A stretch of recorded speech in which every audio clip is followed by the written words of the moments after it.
Bonjour et bienvenue sur France 24 et sur Radio France Internationale pour une interview exclusive du président de la République du Congo, Denis Sassou Nguesso. Il est avec nous en duplex depuis Brazzaville.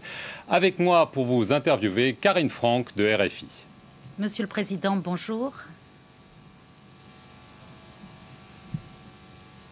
Bonjour, Madame Franck. Monsieur le Président, vous venez d'annoncer que le confinement, en raison du Covid-19 au Congo, qui devait se terminer à la fin du mois d'avril, allait être prolongé jusqu'au 15 mai. Vous avez aussi annoncé le port obligatoire du masque, une campagne de dépistage à grande échelle. Est-ce que ça veut dire que vous craignez que le pire soit encore devant vous face à cette pandémie ?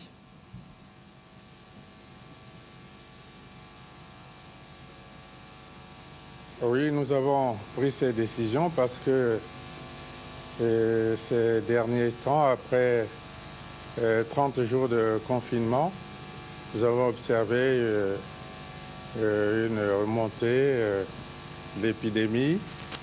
On atteint aujourd'hui près de 260 cas, dont 10 morts, 2 médecins parmi les morts et une trentaine de cas guéris. Nous pensons que l'épidémie est encore là et voilà pourquoi nous avons cru utile de renforcer les mesures au cours des 15 prochains jours. Alors, pour les malades du Covid-19, il existe des traitements qui font débat, celui basé sur la chloroquine et celui développé par Madagascar à base d'artémisia. Alors, vous venez d'en commander, mais certains doutent de l'efficacité de ces remèdes. Comptez-vous l'utiliser au Congo ?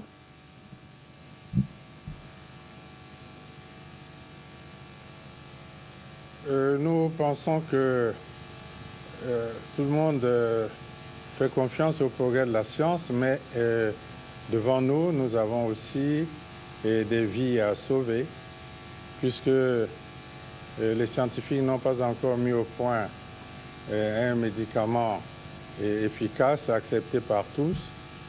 Nous pensons que tous les essais qui sont faits ailleurs et qui ont donné quelques signes d'efficacité, comme le protocole du professeur Raoult ou le produit de Madagascar. Nous pensons qu'en milieu hospitalier, sous contrôle, nous devons les essayer, nous aussi, pour tenter de sauver des vies.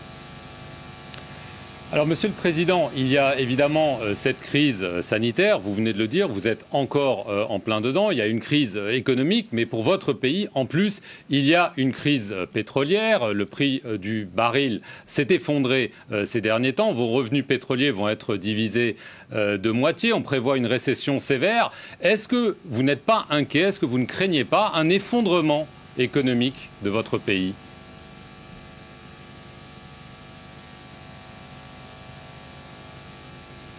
Oui, les éléments que vous avancez sont exacts. Notre Parlement vient d'approuver un collectif budgétaire qui réduit notre budget 2020 de moitié. Mais nous avons confiance. Nous pensons que le monde a connu des situations aussi graves dans le passé et que les économies du monde reprendront, le pétrole remontera aussi dans les prix et nous ne voyons pas un effondrement général de tout ceci, pas un effondrement de l'économie congolaise non plus. Monsieur le Président, le FMI ne vous a pas inclus dans une première liste de 25 pays à qui il accorde une aide d'urgence. Ne craignez-vous pas d'être oublié, d'autant que le FMI a gelé une tranche d'aide en décembre, estimant que vous n'aviez pas rempli vos obligations, notamment en matière de transparence, de restructuration de votre dette avec la Chine et surtout avec des traders pétroliers.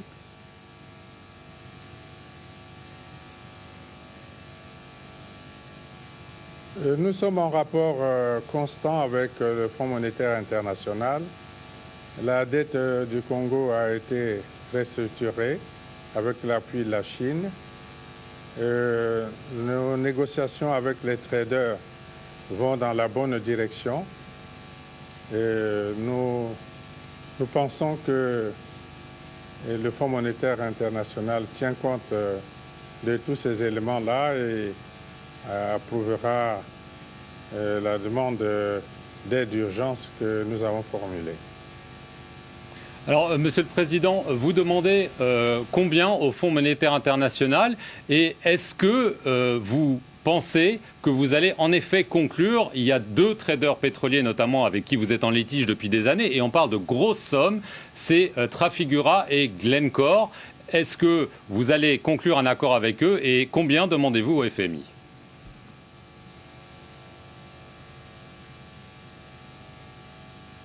Nous avons confiance, nous pensons que nous allons conclure avec Trafigura et Glencore. Et au Fonds monétaire, nous demandons une aide qui peut aller vers 300, 400, 500 millions de dollars, pourquoi pas. Mais nous maintenons le contact avec les autorités du Fonds monétaire. Alors, face à cette épidémie, des intellectuels africains ont lancé un appel aux chefs d'État pour qu'ils fassent plus pour leur population. Vous qui êtes au pouvoir depuis longtemps, dans un pays aussi riche potentiel, vous devez vous sentir particulièrement visé. Reconnaissez-vous votre part de responsabilité ?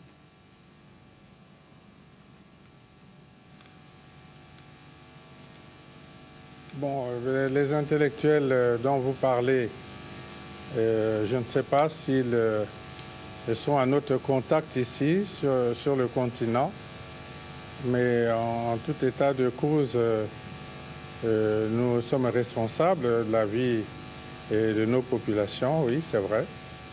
Et nous avons pris une série de mesures pour atténuer les difficultés que connaissent les populations en cette période de crise. Par exemple, un fonds de solidarité de 100 milliards de francs CFA pour soutenir les entreprises en difficulté et le secteur informel, de l'aide en direction des populations les plus démunies. Et nous pensons que nous prendrons toutes les mesures pour soutenir notre peuple dans ces situations difficiles. Et nous l'avons toujours fait dans le passé. Alors, Monsieur le Président, il y a une organisation non gouvernementale qui s'appelle Publiez ce que vous payez, qui vient de révéler, elle a fait une étude sur les projets de santé en affirmant que sur 69 projets de santé budgétés en 2017 et 2018, aucun n'avait vu le jour. Ce qui pose quand même une question, à savoir, de l'argent a été budgété pour construire des hôpitaux, il a disparu, il a été détourné. D'abord, votre réaction à ces affirmations, et si elles sont avérées, que comptez-vous faire?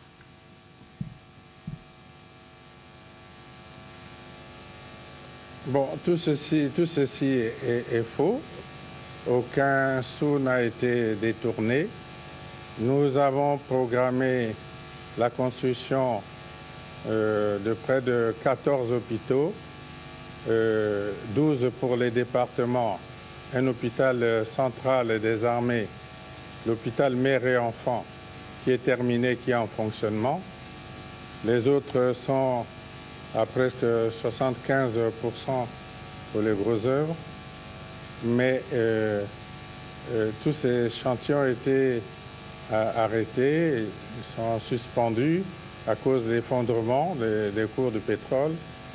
Mais nous avons bon espoir qu'ils seront relancés et nous avons programmé d'en relancer 2 cette année. Donc ce sont des accusations mensongères, c'est ce que vous dites. Ce n'est que dans l'imagination. Ah oui, ceci est dans l'imagination de ceux qui parlent et qui parlent au loin.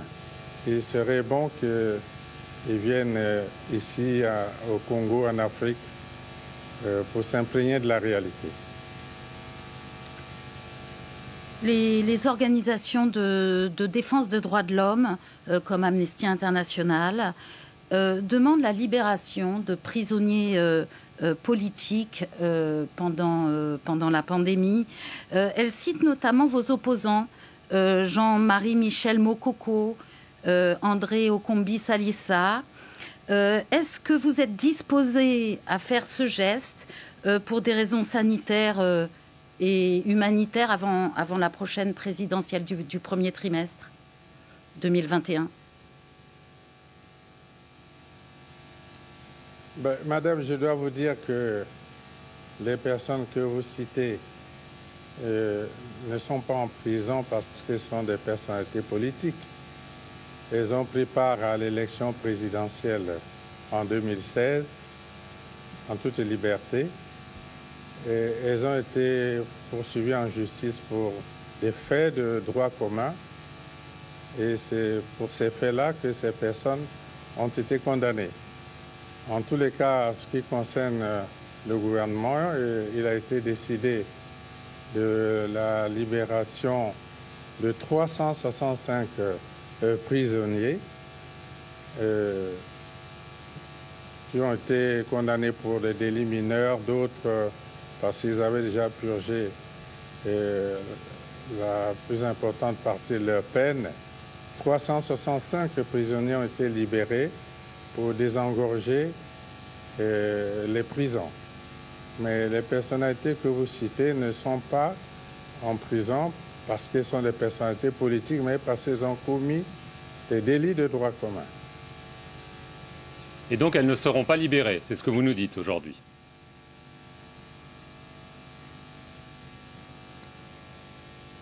Il n'y a pas de raison pour qu'elles soient libérées. J'ai dit, pour désengorger les maisons d'arrêt, 365 prisonniers ont été libérés. D'accord. On a mentionné rapidement la présidentielle de 2021. Elle est prévue au premier trimestre. On sait que le calendrier électoral dans certains pays va peut-être être bousculé à cause de la pandémie. Est-ce qu'elle aura bien lieu en temps et en heure, ou est-ce que vous envisagez un report en raison du Covid-19 ?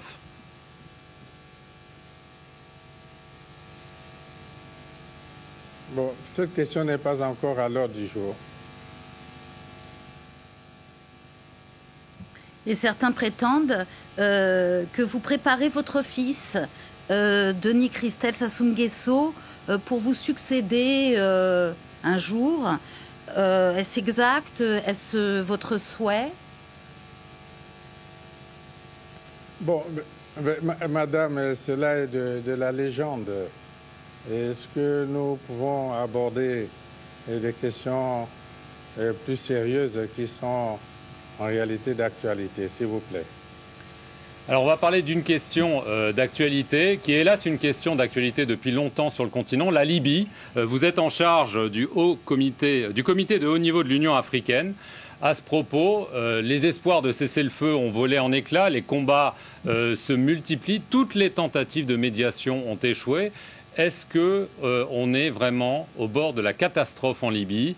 Et est-ce que la conférence de réconciliation nationale qui était prévue à Addis Abeba en juillet pourra avoir lieu dans ces conditions?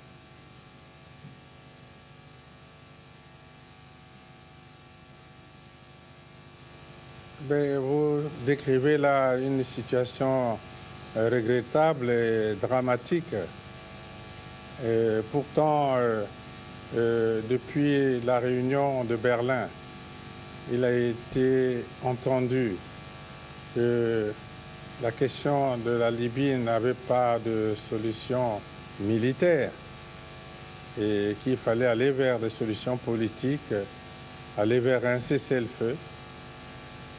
Et pour l'Union africaine, il s'agit de préparer puis de tenir un forum de réconciliation nationale inclusif à Addis Abeba.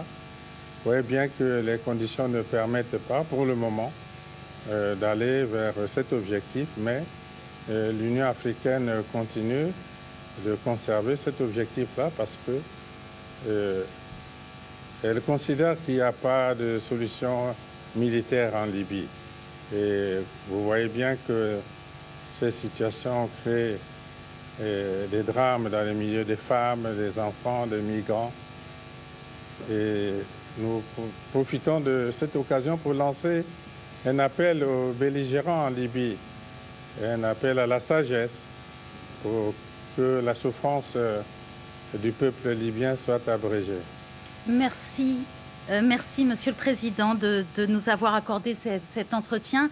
Et merci à vous tous de nous avoir suivis sur nos deux médias, France 24 et Radio France Internationale.